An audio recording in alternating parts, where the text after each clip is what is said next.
Ստորագրավակ էր իրականացվում։ Ստորագրավակ չէր, այլ հանցանքի մասին հաղորդում էր ներկայացվում, որը ստորագրեցին ծնողները, զոհվածին ծառայողների ծնողները։ Հաղորդումը ներկայացվել է նրանց ցանկությամբ, կազմել եմ ես։ Վերաբերում էր 3 Նիկոլ Փաշինյանի հայտարարությանը։ Հիմա ասեմ, մինչև այդ հայտարարությանը հասնելու ուղղակի կարծում եմ, որ նաև մեզ լսում են, կամ լսում են նաև Նիկոլ Փաշինյանը, եւ մի խնդրանք իրավաբանների անունից, խնդրում ենք մի փոքր մեղմել հռետորաբանությունը եւ օգտվել երբեմն նաև սահմանադրական եւ կոնվենցիոն լռելու իրավունքից, որովհետեւ անկեղծ եմ ասում, իրավաբանները չեն հասցնում հանցանքների մասին հաղորդումներ ներկայացնել, երբեմն նաև չենք լուսաբանում, պարզապես ներկայացնում ենք, բայց օրինակ մեր գրասենյակը վերջին 3 օրերի ընթացքում արդեն 3-րդ հանցանքի մասին հաղորդումներ ներկայացնում։ Առաջի երկուսը վերաբերում էին ընտրակաշարքին ակնհայտ, երբ իր նախընտրական, այսպես ասած, իրականում նախընտրական, սակայն ներկուսակցական քարոզարշավի ընթացքում անձին խոստանում էր 12000 դրամով աշխատավարձ իրեն եւ իր ընկերներին, երկրորդը ներկայացվել է մեկ այլ դեպքի վերաբերյալ, երբ սպառնում էր պատերազմով, եթե չկազմեն մեծամասնություն, սահմանադրական մեծամասնություն, այդ թվում նշում էր նաև ոչ միայն ընտրություններով։ Եվ այսօր 3-րդ հաղորդում ենք ներկայացնում, հաղորդումը երեկվա հարց ու պատասխանի որոշակի հատվածն է, Մարիա Կարապետյանի կողմից տրված հարցինի պատասխան, երբ Նիկոլ Փաշինյանը նշեց, որ 2020 թվականին գնացել են զոհողությունների, փրկելու համար, գիտակցված դիտավորյալ զոհողությունների, փրկելու համար եւ շարունակություն արդեն իսկ ծեծված, արդեն իսկ մաշված, արդեն իրենց արժեքը կորցրած այդ արժեքներն են պետականության փրկության համար, ինքնիշխանության փրկության համար, այսինքն ինքը ըստ էության ընդունեց, որ այնինչ կատարվել է 2020 թվականի ընթացքում, իսկ հասկանում ենք, որ դա 44-օրյա պատերազմի ընթացքն է, այն ամեն ինչը որ կատարվել է իր դիտավորյալ զոհողությունների արդյունքն է։ Որոնք էին այդ զոհողությունները։ 5000 զինծառայողներ, տասնյակ հազարավոր խաղաղ բնակչություն, բազմաթիվ անետ կորածներ, գերեվարվածներ, բռնի տեղահանվածներ եւ ի վերջո Արցախի կորուստ։ Հիմա դուք ինչ եք պահանջում։ Հիմա մի վարքան Ժորժ ջան, շարունակում եմ։ Ժորժ ջան, շարունակեմ, հա, շարունակեմ։ 2022 թվականին մենք եւս մեկ հաղորդում ներկայացրել ենք 2022 թվականի ապրիլի 13-ի հայտարարության հետ կապված, երբ կարող ենք ունենալ նույն իրավիճակը, սակայն առանց զոհերի, բոլորիս քաջ հայտնի է, եւ իր այդ 2022 թվականի հայտարարությունը կարծեք թե գալիս է լրացնելու երեկվա իր խոսույթը եւ մեկ անգամ եւս ընդգծում է, որ ինքն իր խոսքերով իր դեմ հիմքեր է ստեղծում քրեական պատասխանատվություն նախաձեռնելու համար։ Ինչ սպասումներ ունենք, պատասխանեմ ձեր հարցին։ Այս իշխանության պարագայում ոչ մի,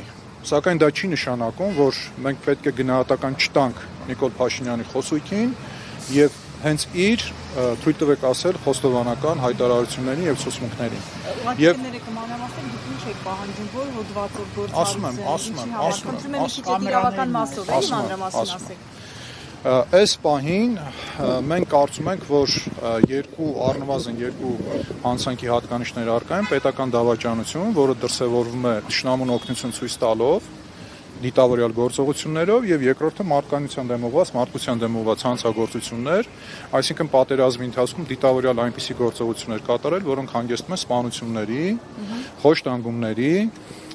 եւ այլն։ Հիմնականում երկու հանցակազմ ենք մենք նշել, բայց կարծում ենք, որ նաև այլ հանցակազմի հատկանիշներ առկա են։ Պահանջում եք գործառույթ Փաշինյանի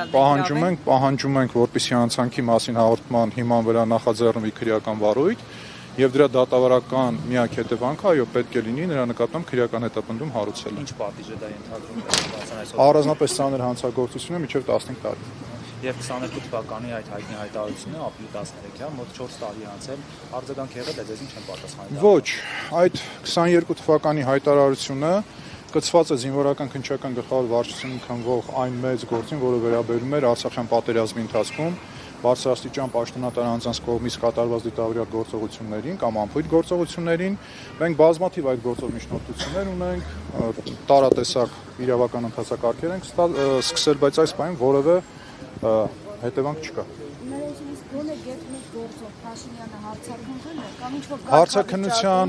Հարցաքննության վերաբերյալ եւս հարցում ենք արել, միջնորդություն ենք ներկայացրել, բարձր համար հարցաքննվել է թե ոչ, չեն պատասխանել։ Որտեղ բազմաթիվ հաղորդումներ կան հանցագործության վերաբերյալ դատախազության։ Այո, այո։ Հույս ունեք, որ այսօր հաղորդումներ որևէ արձագանք կստանա, թեկուզ մոտ։ Բնականաբար ոչ, սակայն մեր հաղորդումը միտված չէ այս իշխանության օրոք ինչ-որ իրավական գնահատական տալուն, այլ ըստ էության միտված է ապագային։ Այդ բոլոր նախաձեռնությունները, որ դուք հանդես եք բերել, դրանք իշխանափոխությունից հետո կյանքի կոչվելու են։ Հուսով եմ, որ այո։ Ներողություն, բայց ստացվում է Նիկոլ Փաշինյանը ինքն իր դեմ դուրքեր է ստեղծում հետագայում ճաղերի հետևում հայտնվելու համար։ Տեսեք, այսպես գնահատեմ, հա, հիմա սկսվել է ընտրապայքար, հենց պայքար բառն էլ ասում է, որ սա որոշակի ամեն կողմը պայքարի որոշակի գործիքակազմից է, չէ՞ օգտվում։ Ինչ ենթադրում են որոշակի պայքարի կանոններ, կարելի ասել մարտի կանոններ, բայց Նիկոլ Փաշինյանը այս մարտի կանոնները անտեսում է։ Ինքը մտել է ընտրապայքարի մեջ մարտ առանց կանոնների եղանակով, որի դեմ պայքարելը կարծեմ շատ դժվար է եւ կարծեմ որ պայքարի եղանակներից մեկն էլ այս իրավական ընթացակարգեր նախաձեռնելն է։ Կներեք մի ճշտում անեմ։ Հիմա դուք երեկվա իր հայտարարությունը վերլուծել եք ու փաստորեն դա ինքնախոստովանություն է, ցուցմունք է, ինքն իր հանցագործության մասին ցուցմունք է, ինչ է։ Ես կարծում եմ որ այո։